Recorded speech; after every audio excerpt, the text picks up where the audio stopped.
আসসালামু আলাইকুম। আপনি একজন সোরিয়াসিস রোগী। আমিও একজন সোরিয়াসিস রোগী। কিন্তু আপনি টেনশনে, দুশ্চিন্তায় অতিষ্ঠ হয়ে অনলাইনে ঘাটাঘাটি করতেছেন যে কিভাবে মুক্তি পাবেন। আর আমি হাসি মুখে আমি যে একজন সোরিয়াসিসের রোগী সেটা প্রকাশ করছি।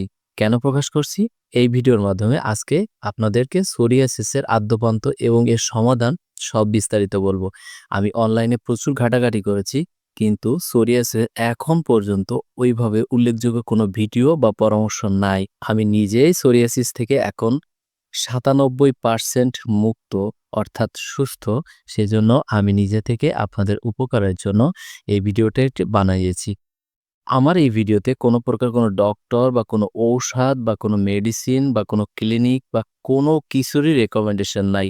যা মতামত দিব সম্পূর্ণ দেখলে সোরিয়াসিসের যে ভয়, সোরিয়াসিসের যে যন্ত্রণা, সোরিয়াসিসের যে অশান্তি, সোরিয়াসিসের যে বিভ্রান্তি, সোরিয়াসিস নিয়ে যে যত ধরনের সমস্যা সবকিছুর সমাধান পাবেন ইনশাআল্লাহ। ভিডিওটির একটা শব্দ কোনো অহেতুক না। আশা করি ভিডিওটি সম্পূর্ণ দেখলে সুস্থতা পাবেন ইনশাআল্লাহ। শুরু করছি। প্রথমেতে সোরিয়াসিস সম্পর্কে আপনাদেরকে সংক্ষেপে একটা ধারণা দিই। সোরিয়াসিসের এক কথায় ধারণা বলতে এটা খোসা ওঠা একটা রোগ। অর্থাৎ আপনার শুধু খোসা ওঠা বাদে এর আর কোনো সিম্পটম নাই। এটা চুলকায় না, এটা থেকে রস বের হয় না, এটা ছোঁয়াচে না। হ্যাঁ, আমি আবার বলছি এটা ছোঁয়াচে না। এটা আপনার স্ত্রীর শরীরেও হবে না, আপনার সন্তানের হবে না। আমি সর্বপ্রথম সোরিয়াসিস ২০১৯ সালে আমি সর্বপ্রথম বুঝতে পারি যে আমার শরীরে সোরিয়াসিস আছে। আমি মানে বুঝতে পারি যে আমার শরীরে একটা রোগ আছে। বাট জানতাম না যে ওটা সোরিয়াসিস। আমার ওই রোগটা ফাইন্ড করতে বুঝতে ৩ থেকে ৪ মাস লাগছিল। আমাদের থেকে এখান থেকে আনুমানিক ২০ কিলোমিটার দূরে একজন গ্রাম্য চিকিৎসক, তিনি চর্মরোগের চিকিৎসা করেন। উনি সর্বপ্রথম বুঝতে পারছিলেন যে এটা সোরিয়াসিসের রোগ। উনি আমাকে প্রেসক্রিপশন করে দিছিলেন। কিন্তু দুর্ভাগ্যজনক হলেও সত্য, তিনি যে ঔষধটা লিখেছিলেন, ওটা খাওয়ার পরে স্বল্প কম হয়েছিল। কম হওয়ার পরে কিন্তু আমি ঔষধটা এমন ছিল যে আমি দেখলে ভয় পাইতাম। পরবর্তীতে আমি ঢাকায় পিজি হসপিটালে গেছিলাম। পিজি হসপিটালে যাওয়ার পরে ওই একই ঔষধ দিছিলেন, কিন্তু আমাকে পল্লী চিকিৎসক যে ঔষধকে যে ডোজ দিছিলেন, সেই ডোজ ছিল সপ্তাহে ২ বার। কিন্তু পিজি হসপিটালে যাওয়ার পরেও এখানে দিছিল সপ্তাহে ১ বার। যাই হোক, সর্বসাকুল্যে ওই একটাই ঔষধ হয়তো ঘুরে ফিরে আ এই চিকিৎসার জন্য বেশি আ ডক্টররা প্রেসক্রিপশন করে। বাট ওই ঔষধটা নিয়ে পরবর্তীতে আমি অনলাইন ঘাটাঘাটি করে দেখলাম ওইটা এত দাহ্য, দাহ্য বলতে আপনি খাওয়ার পরে এত সেনসিটিভ, সপ্তাহে ১ বার। আমি দেখলে ভয় পাইতাম। আমি ওই ওষুধটা দেখলে ভয় পাইতাম। কাজ হয়নি বলব না, কাজ হইতো। বাট হয়তো ২ মাস ৩ মাস ঠিক থাকতো, তারপর আবার হতো। ঔষধ দেখলে আমি ভয় পাইতাম। এত দাহ্য। আমি ওষুধটা ভুলেও মুখে আনলাম না। কারণ আমি যদি আনি হয়তো আপনারা ভুল করে ওটা সেবন করতে পারেন। বাট সেবন করাটা থেকে আমি নিজেই ভয় পাইতাম। তো আপনাদের কি সাজেশন দিব?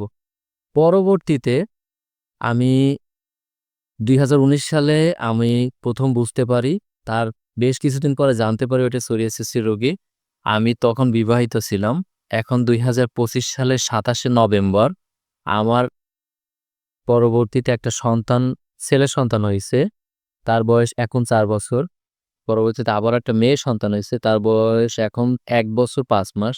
সো আমার স্ত্রী, আমার সন্তান, আমার পরিবারের কারোরই সোরিয়াসিস হয়নি। তো সোরিয়াসিস নিয়ে যদি কোনো বিভ্রান্তি কাজ করে যে এটা ছড়াবে কিনা, আপনার পরিবারের যদি কেউ আ এটা নিয়ে আপত্তি জানায় বা সংকোচ বোধ করে, বা আপনার ফ্যামিলি বা বন্ধু, আশেপাশে অনেকে যদি সংকোচ বোধ করে, আপনি নিশ্চিন্তে থাকতে পারেন যে এটা হবে না, হবে না, হবে না। নিশ্চিন্তে থাকতে পারেন। আর আমি আজ ১৯ সাল থেকে ২৫ সাল পর্যন্ত সোরিয়াসিস বহন করে আসতেছি।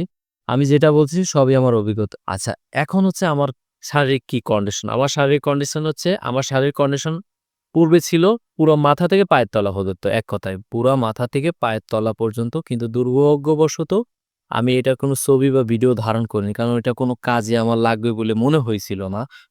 ধারণ করিনি। আমার যখন অলরেডি আমি সুস্থ, 80% যখন সুস্থ হয়েছিলাম তখন ভাবছিলাম যে আমি তো অনলাইনে ঘাটাঘাটি করে কোনো কিছু সমাধান পাইনি।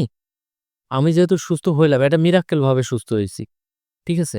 এটা মিরাক্কেল ভাবে সুস্থ হয়েছি। তো তখন মনে হলো যে না, ২ টা একটা ভিডিও করি, সেটা আমি আপনাদের সামনে উপস্থাপন করতেছি।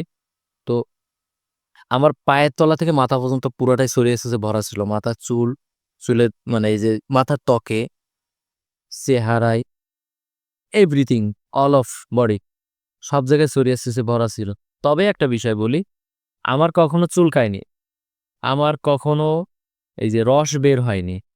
আমার কখনো গন্ধযুক্ত কোনো কিছু হয় নাই।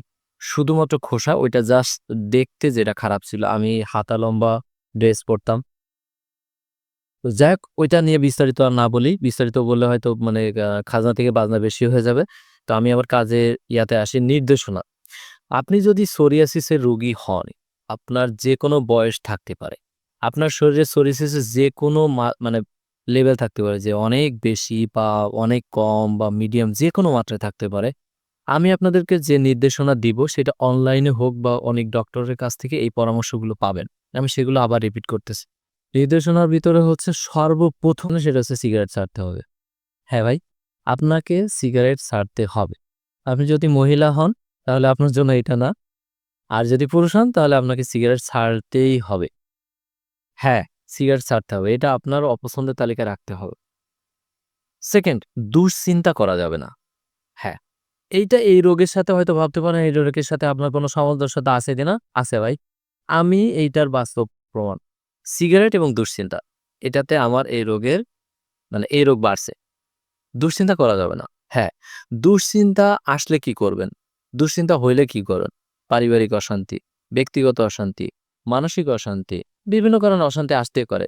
এই অশান্তি থেকে যে আপনি কিভাবে বের হবেন, ওইটার পরামর্শ আমি দেব না। ওইটা আপনি YouTube এ সার্চ করেন, অনেক ভিডিও পাবেন। সেগুলো ফলো করলে আপনি অনেকটাই দুশ্চিন্তা থেকে বের হয়ে আসতে পারবেন।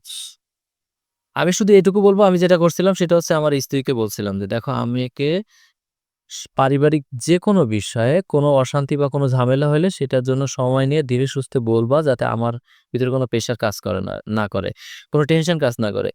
আমার বাড়িতে আব্বু-আম্মুকে বলছিলাম, মানে অল অফ এভারেজ আমার টোটাল সব এরিয়া। আমি যেখানে চাকরি করি, এইখানে ব্যবসা করি, আমার বন্ধু-বান্ধব যেখানে চাকরি করি, আমার কলিগ, কাছের যারা, সবাইকে তো আর বলা যায় না। পরিবারের সবাইকে বলে দেওয়া যে এমন কোনো কিছু করবা না যাতে আমার টেনশন হয়। কারণ এই টেনশন আছে, আমার রোগ বাড়াচ্ছে। তো সিগারেট খাওয়া যাবে না, টেনশন করা যাবে না। পুকুরে গোসল করা যাবে না। আপনি যদি পল্লী অঞ্চলের হন, গ্রাম অঞ্চলে হন, পুকুরে গোসল করা যাবে না। আপনি যে অঞ্চলেই হন না কেন, পুকুরে গোসল করা যাবে না। পুকুরের পানিতে প্রচুর পরিমাণে বাড়ে এটা। আপনি সাবান দেন, আমি সাবান ব্যবহার করে অতটা ক্ষতিকর হয়নি। শ্যাম্পু ব্যবহার করেছি, অতটা ক্ষতিকর হয় ক্ষতি হয়নি। কিন্তু পুকুরে গোসল করে আমার অনেক সমস্যা হয়েছে। বলা যায় না। এখন পুরো শীতকাল, জ্যাকেট পরে আসছি। আপনারা সোরিয়াসিস রোগী, আপনারা জানেন যে শীতকালে এটা প্রচুর পরিমাণে বাড়ে। বিশ্বাস করেন, দেখেন, কোথাও নাই। কোথাও না। আমি অবশ্যই এটা খুলে দেখালে কেমন একটা দেখায়। তারপরে বলতেছি, ভাই আমার কোথাও নাই। হ্যাঁ, আমি লাস্টে যেয়ে আমার শরীরের জাস্ট পায়ে, আম হয়তো ২ পায়ে সব মিলায় হয়তো ৪ থেকে ৫ টা জাস্ট ওই ফুসুড়ি টাইপের আছে। বাট অল ওভার এভারেজ আমার শরীরে কোথাও নাই এখন। এখন হচ্ছে বলছে তো, আজকে নভেম্বরের ২৭ তারিখ ২০২৫ সাল। এখন তো শীত পড়তেছে প্রচুর। শীতে এটা প্রচুর পরিমাণে বাড়ে, আপনারা জানেন। বাট আমার শরীরে নাই, আলহামদুলিল্লাহ। তো পুকুরে গোসল করা যাবে না। আমি যদি পুকুরে গোসল করতাম তাহলে আমার বাড়া শুরু হতো। পুকুরে গোসল করি না, আমি টিউবওয়েলে গোসল করি। আচ্ছা, তারপরে হচ্ছে রোদ এবং ধুলাবালি। পূর্বে যে ৩ টা বলছি, ওইটা সর্বোচ্চ চেষ্টা করবেন এভয়েড করার জন্য। সর্বোচ্চ চেষ্টা করবেন। বাট রোদ ধুলাবালিটা একটু মাথায় থাকলো আরকি, যে আমি রোদে বেশিক্ষণ থাকলাম না, ধুলাবালিতে বেশিক্ষণ থাকলাম না। ঠিক আছে? রোদে মানে সকালে রোদ না, অন্য সময়ের যে রোদ, অতিবেগুনি রশ্মিতে এই রোগের সমস্যা করে। বাট রোদ থেকে একেবারে এভয়েড করে কিভাবে চলবে? ওইটা জাস্ট, হয় না যে আমি মাঠে কাজ করতে গেছি। অনেক রোদ, ধুলাবালির মধ্যে ছিলাম, ঘেমে গেছে। ওই সময় একটু বাড়তে দেখছি আমি।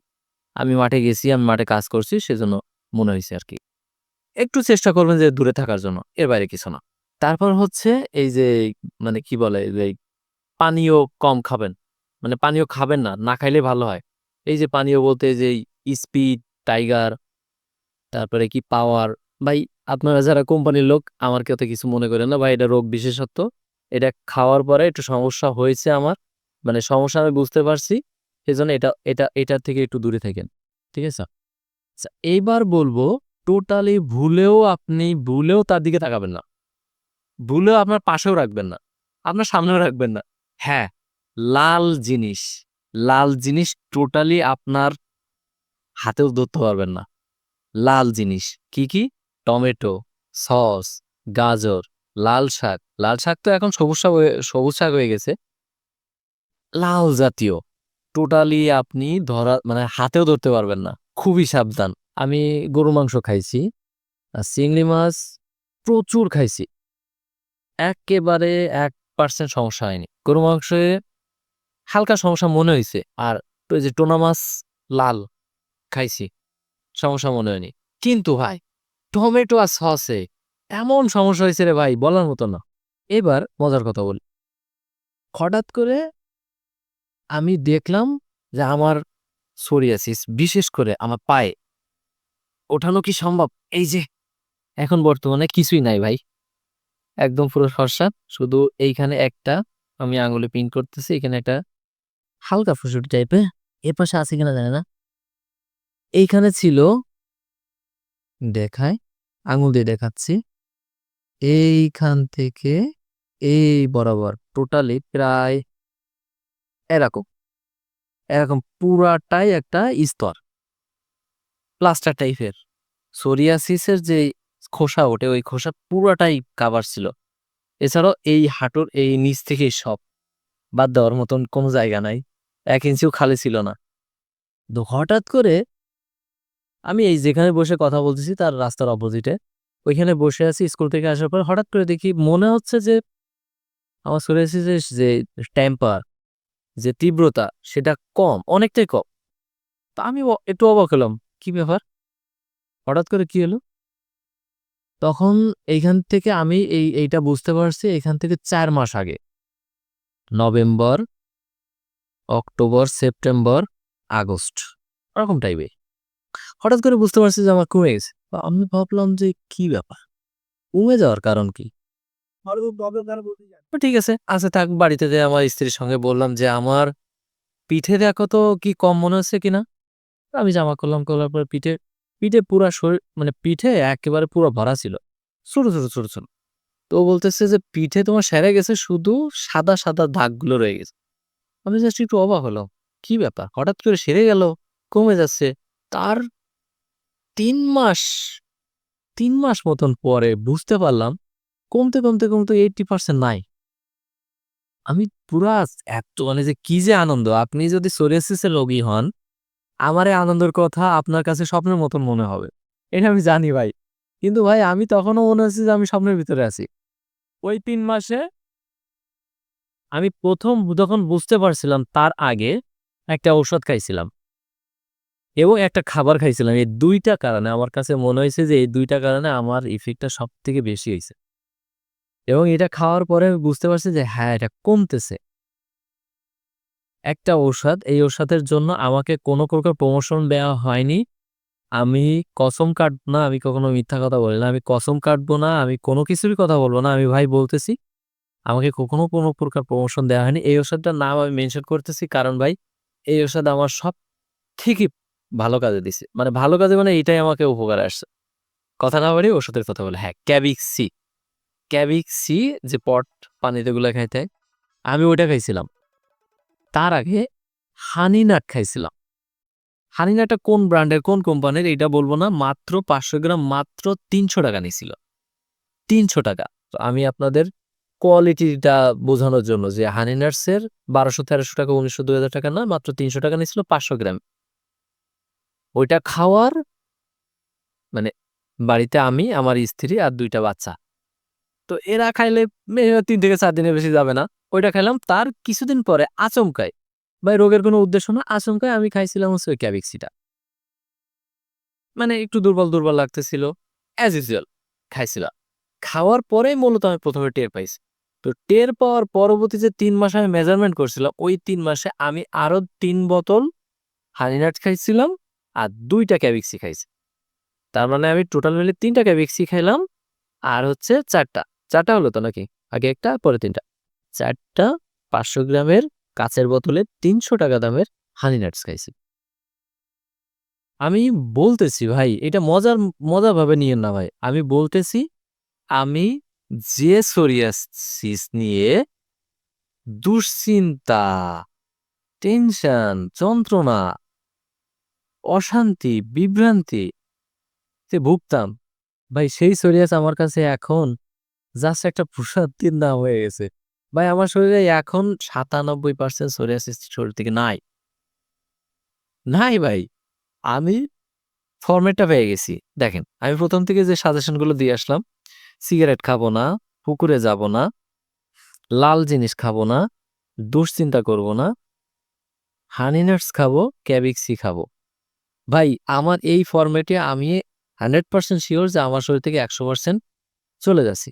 সোরিয়াসিসের আপনি যদি চিকিৎসা নিয়ে থাকেন, তাহলে দেখবেন ওইখানে ক্যালসিয়ামের কথা অবশ্যই লেখা আছে এবং সোরিয়াসিসের সিম্পটমের সাথে আপনার আর্থ্রাইটিস অর্থাৎ হাড়ের ক্যালসিয়াম স্বল্পতা একটা সমস্যার সাথে এই সোরিয়াসিসের সংযুক্তি আছে। সোরিয়াসিসের মাত্রা যদি বেশি বেড়ে যায় তাহলে আপনার হাড়েও সমস্যা হতে পারে, নখেও সমস্যা হতে পারে। আমার এই নখটাতে হয়েছিল, এই নখটাতে হয়েছিল। এইখান থেকে চামড়া পুরো মানে এইখান থেকে চামড়া যে নখের সাথে যে অ্যাডজাস্টমেন্ট এটা উঠে গেছিল।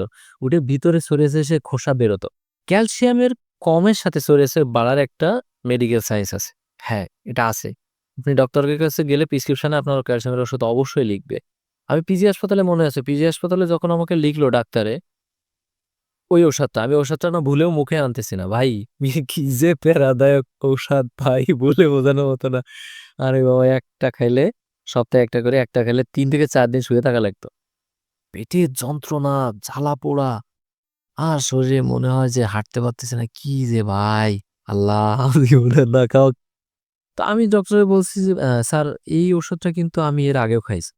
বলছে, "আপনি আগে খেয়েছেন তারপরে সোরিয়াসিস রয়ে গেছে?" আমি বলছি, "হ্যাঁ।" আমাকে আমাদের গ্রামের পল্লী একজন একজন চিকিৎসক সপ্তাহে ২ টা করে দিছিল। উনি তখন অবাক। "সপ্তাহে ২ টা করে?" বলছি, "হ্যাঁ।" বলছি, "এটা সপ্তাহে ১ টা করে। তারপরও আপনার শরীরে অনেক ধরনের এটা মানে ম্যাচ করতে অনেক সমস্যা হবে। সেখানে উনি ২ টা করে কিভাবে দিল?" বলছি, "আমি তো জানি না। তবে খাইতে প্রচুর সমস্যা হয় তো এই ওষুধে ব্যাপক ঝামেলা।" তো বলছে, "এই ওষুধ তো আপনাকে খেতেই হবে।" তো উনি গ্যাস্ট্রিকের ঔষধ দিল এবং ক্যালসিয়ামের ঔষধ দিছিল। তো একটা দিকে আপনি একটা সূত্র আছে ক্যালসিয়ামের সাথে। সেটা আমার ক্যাভিক্সি যে এত ভাই, আমার যে আগুনে পানি দেওয়ার মতন কাজে দিবে।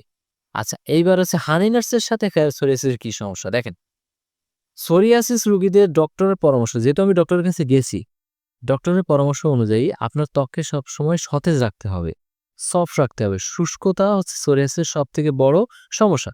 আপনাকে ডক্টর বলল যে শুষ্ক রাখা যাবে না। তাহলে কি করতে হবে? অলিভ অয়েল মাখতে হবে, তেল জাতীয় খাবার খেতে হবে, তেল মাখতে হবে। হানি নাটসে কি থাকে? হানি নাটসে মধু থাকে, বাদাম থাকে, খেজুর থাকে, আরো কিছু, কিছু বীজ থাকে। ভাই এই বাদামে চিনাবাদাম, কাজু বাদাম, কাঠবাদাম, পেস্তা বাদাম, আখরোট ভাই এইগুলা যে ত্বকের মসৃণতার জন্য যে কি পরিমাণ উপকার। আর এই উপকারটা আমার সোরিয়াসিসের জন্য দিছে। ভাই আমি ১৯ সাল থেকে ২৫ সাল পর্যন্ত এই ভুক্তভোগীর এখন আমি ৯৭% সোরিয়াসিস মুক্ত ভাই। আমারে কেউ কোনো প্রমোশন দেয় নাই। আমাকে যেভাবে জিজ্ঞাসা করেন আপনারা সরাসরি আমার নাম্বার নিয়ে যেভাবে যোগাযোগ করতে পারেন। আপনার যদি কোনো ডক্টর আমার বিরুদ্ধে কোনো এগেইনস্ট এ কথা বলতে চান বা বলতে পারেন ভাই আমার সরাসরি আমার সাথে কথা বলে নিয়েন, কোনো সমস্যা নাই। আমি আমার প্রেসক্রিপশনও দেখাবো। আমি আমার অদ্যপন্ত আমার এলাকায় বা আমার সব কিছু এভারেজ আমি এখানে একটা কথাও মিথ্যা কথা বলছি না। আমি কোনো প্রমোশন করতেছি না ভাই। আমি নিজে মুক্ত হইছি, সে পরামর্শটা এখানে দিচ্ছি ভাই। এই খাওয়ার পরে ভাই আজ ৫ মাসে আমি ৯৭% সোরিয়াসিস মুক্ত এবং এখন আমার কাছে psoriasis total out of tension. এখন আমার কাছে psoriasis total out of tension. ১৯ সাল থেকে ২৫ সাল পর্যন্ত বহন করা রোগ। আর যে রোগটা টোটাল পৃথিবীব্যাপী জানে যে এই রোগটা কখনো মুক্ত হবে না। হ্যাঁ, আমি বলছি না যে আমি মুক্ত। ৯৭% আমি ভালো আছি আলহামদুলিল্লাহ। তো চেষ্টা করলাম এই টোটাল আধা ঘন্টা আপনাদের বোঝাতে। আপনি সোরিয়াসিস নিয়ে কোন পর্যায়ে আছেন আমি জানি না। আমার ভিডিওটা আমি আমার সম্পূর্ণ অভিজ্ঞতা থেকে বলছি। আমি একজন সোরিয়াসিস রোগী হিসেবে বলেছি। আপনাদের যদি এর বাইরে আরো কিছু জানার থাকে তাহলে আমার নাম্বারটা আপনারা টুকে নিতে পারেন 01782512525 আমার একটাই নাম্বার অল টাইম খোলা থাকে। এটাতে হোয়াটসঅ্যাপ আছে, ইমো নাই, ফেসবুকে দরকার নাই। আপনারা হোয়াটসঅ্যাপে নক দিন অথবা নাম্বারে কল দিন। আমার অভিজ্ঞতা থেকে আমি যেটা ফেস করছি, আমি যেটা সম্মুখ হইছি, আমি যেটা থেকে মুক্ত হইছি, এই টাইপের যদি কোনো প্রশ্ন আমার বলেন বা আপনার কোনো সমস্যার কথা আমারে বললেন সেটা আমি ফেস করছি, আমি সেটাই বলব আপনাকে। ঠিক আছে? তো এটা ছিল আদ্যপান্ত। জানি না ভিডিওটা কত বড় হবে। আপনার ধৈর্যে এতক্ষণ থাকবেন যেহেতু আছেন সেহেতু ধন্যবাদ। আশা করি আমি যে কথাগুলো বললাম এগুলো যদি মেনে চলেন, আমি মুক্ত হইছি, আপনি মুক্ত হবেন ইনশাআল্লাহ। আল্লাহ আপনাকে সুস্থতা দান করুক। আপনার জন্য দোয়া করি। আমার জন্য দোয়া করবেন। যদি আমার ভিডিওর পরামর্শ আপনার কাজে লাগে, ভালো থাকুন, সুস্থ থাকুন, পরিবারের সাথে থাকুন। সবাইকে নিয়ে ভালো থাকবেন। সবাইকে আমার সালাম দিবেন। আপনার পরিবারের সবাইকে আমার সালাম দেন। আল্লাহ হাফেজ।